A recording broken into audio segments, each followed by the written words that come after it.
ಅದ್ದೂರಿಯಾಗಿ ಜರುಗಿದ ಹೊಸಕೋಟೆಯ ಐತಿಹಾಸಿಕ ಅವಿಮುಕ್ತೇಶ್ವರ ಸ್ವಾಮಿ ಬ್ರಹ್ಮರಥೋತ್ಸವ ಶಾಸಕ ಶರತ್ ಬಚ್ಚೇಗೌಡ, ಮಾಜಿ ಸಂಸದ ಬಿಎನ್ ಬಚ್ಚೇಗೌಡ, ತಾಲೂಕು ದಂಡಾಧಿಕಾರಿ ಸೇರಿದಂತೆ ಕನ್ವೀನರ್ ಕೇಶವಮೂರ್ತಿ ಹಾಗೂ ಇತರರಿಂದ ಚಾಲನೆ. ಬೆಂಗಳೂರು ಗ್ರಾಮಾಂತರ ಜಿಲ್ಲೆಯ ಹೊಸಕೋಟೆ ನಗರದಲ್ಲಿ ಸಾವಿರಾರು ವರ್ಷಗಳ ಇತಿಹಾಸವಿರುವ ಅವಿಮುಕ್ತೇಶ್ವರ ಸ್ವಾಮಿ ದೇವಾಲಯದ ಬ್ರಹ್ಮರಥೋತ್ಸವ ಇಂದು ವಿಜೃಂಭಣೆಯಿಂದ ಜರುಗಿದ್ದು, ತಾಲೂಕಿನ ಶಾಸಕರಾದ ಶರತ್ ಬಚ್ಚೇಗೌಡರವರು, ಮಾಜಿ ಸಂಸದರಾದ ಬಿಎನ್ ಬಚ್ಚೇಗೌಡರವರು, ರಥದ ಕನ್ವೀನರ್ ಕೇಶವಮೂರ್ತಿರವರು, ತಾಲೂಕು ದಂಡಾಧಿಕಾರಿಗಳಾದ ಸೋಮಶೇಖರ್ ಅವರು ಸೇರಿದಂತೆ ನಗರಸಭೆ ಸದಸ್ಯರಾದ ವಿಜಯ್ ಕುಮಾರ್ ಅವರು ಹಾಗೂ ಇನ್ನಿತರ ಎಲ್ಲ ಸದಸ್ಯರುಗಳ ಸಮ್ಮುಖದಲ್ಲಿ ಅವಿಮುಕ್ತೇಶ್ವರ ಸ್ವಾಮಿ ದೇವಾಲಯದಲ್ಲಿ ಮಂತ್ರ ಘೋಷಗಳೊಂದಿಗೆ ವಿಶೇಷ ಪೂಜೆಯನ್ನು ಸಲ್ಲಿಸಿ ರಥದ ನಿಲ್ದಾಣದ ಸಮೀಪಕ್ಕೆ ಮೆರವಣಿಗೆ ಮುಖಾಂತರವಾಗಿ ಆಗಮಿಸಿ ರಥಕ್ಕೆ ಪೂಜೆಯನ್ನು ಸಲ್ಲಿಸಿ ವಿದ್ಯುಕ್ತವಾಗಿ ಚಾಲನೆಯನ್ನು ನೀಡಿದರು.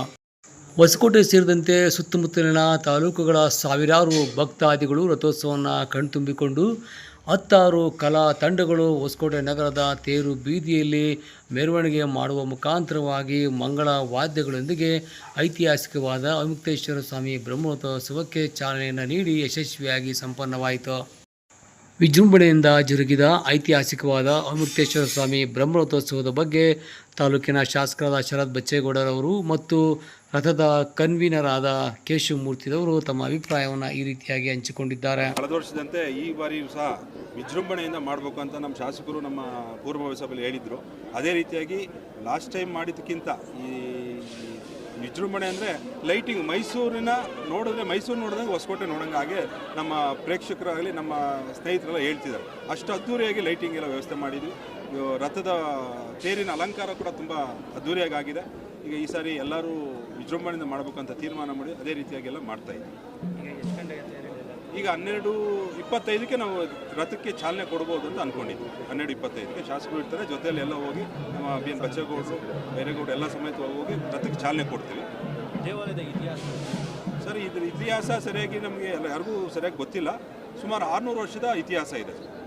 ಇದು ಚೋಳರ ಕಾಲದಿಂದ ನಡ್ಕೊಂಬಂದಿರೋಂಥ ಪದ್ಧತಿ.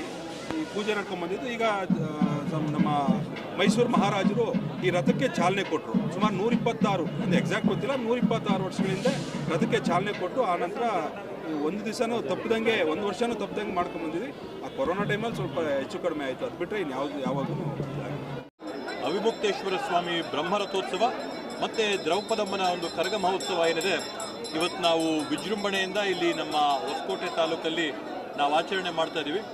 ಪೂರ್ಣಿಮೆ ದಿನ ಇವತ್ತು ನಾವು ತಾಲೂಕಾದ್ಯಂತ ಎಲ್ಲ ಭಕ್ತಾದಿಗಳು ಬಂದಿಲ್ಲಿ ಸುಮಾರು 100 ವರ್ಷಕ್ಕೂ ಹೆಚ್ಚು ಇತಿಹಾಸ ಇರ್ತಕ್ಕಂಥ ಈ ಒಂದು ಬ್ರಹ್ಮರಥೋತ್ಸವ ಮತ್ತು ಕರಗ ಮಹೋತ್ಸವ ಹಬ್ಬನ ಇವತ್ತು ತಾಲೂಕಿನ ಎಲ್ಲ ಜನ ಕೂಡ ಜಾತ್ಯತೀತವಾಗಿ ಪಕ್ಷಾತೀತವಾಗಿ ಎಲ್ಲರೂ ಕೂಡ ಆಚರಣೆ ಮಾಡೋಂಥದ್ದು ಒಂದು ಇತಿಹಾಸ ಇಲ್ಲಿ ನಮ್ಮ ಹೊಸಕೋಟೆ ತಾಲೂಕಲ್ಲಿರ್ತಕ್ಕಂಥದ್ದು.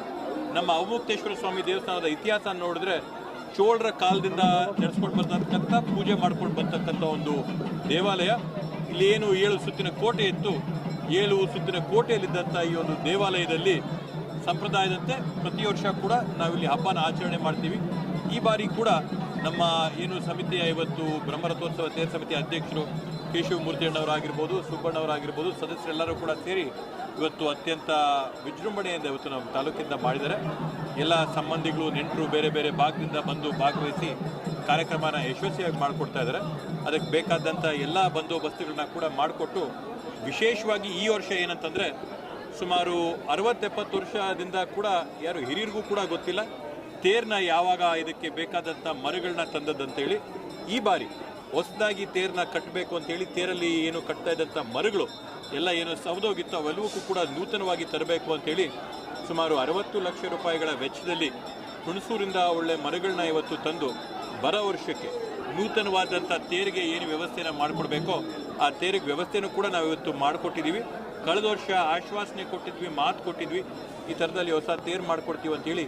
ಆ ಮಾತಿಗೆ ತಕ್ಕಂತೆ ಈ ವರ್ಷ ನಾವು ಅದಕ್ಕೆ ಬೇಕಾದಂಥ ಎಲ್ಲ ಸಾಮಗ್ರಿಗಳನ್ನು ತಂದಿದ್ದೀವಿ. ಬರೋ ವರ್ಷ 2026ನೇ ವರ್ಷಕ್ಕೆ ಹೊಸಕೋಟೆ ತಾಲೂಕಲ್ಲಾಗಂಥ ಬ್ರಹ್ಮರಥೋತ್ಸವ ಮತ್ತು ಕರಗದಲ್ಲಿ ಹೊಸ ತೇರನ್ನ ನಾವು ನೋಡ್ತೀವಿ.